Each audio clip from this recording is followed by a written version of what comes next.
Good morning বন্ধুরা, কেমন আছো? আর আজকে আমি সকাল থেকে কি কাজ করি সেসবগুলো দেখাবো। তার প্রথমে আমি সকালে উঠে মেয়েদের ম্যাগি তৈরি করে দিয়েছি আর আমাদের জন্য চা বানিয়ে নিয়েছি। তার চার সঙ্গে আমি মুড়ি চানাচুর দিয়ে খাচ্ছি আর তোমাদের দাদাভাই বিস্কুট খাচ্ছে।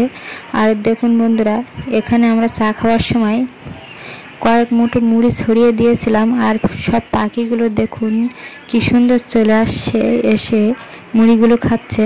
আর দেখুন বন্ধুরা, আর দুপুরে রান্না করার জন্য তোমাদের দাদা ভাই কুমড়ো শাক পেড়ে দিচ্ছে।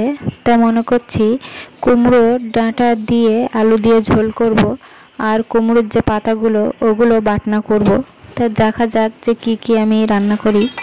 তা দেখুন বন্ধুরা, ঘরের চালের উপরে ডোগাগুলো খুব কচি কচি, ওই জন্য তোমাদের দাদাভাই আবার লাঠির সাহায্যে ডোগাগুলো পেড়ে আনছে দেখুন।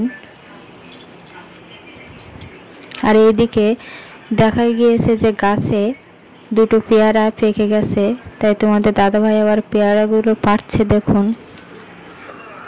তা দেখা যাক পেয়ারাগুলো কতটা পুষ্ট হয়েছে।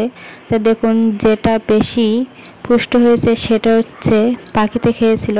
আর এইদিকে আমি কুমড়ো শাকগুলো কাটতে বসে গিয়েছি দেখুন। আর এর থেকে একটা পেয়ারা ফেলে দিতে হবে, যেটা পাখি খেয়েছে, আর যেটা ভালো আছে সেটা। আর দেখুন বন্ধুরা, আমরা সবজি ক্ষেতের যে ছোট্ট খেনাটা আছে সবজি ক্ষেতের পাশে, সেখান থেকে দুটো তেলাপি মাছ ধরে এনেছি। আর সবজি ক্ষেতের থেকে দেখুন কয়টা বেগুন তুলে এনেছি, এই দিয়ে মোটামুটি আজকে রান্না হয়ে যাবে।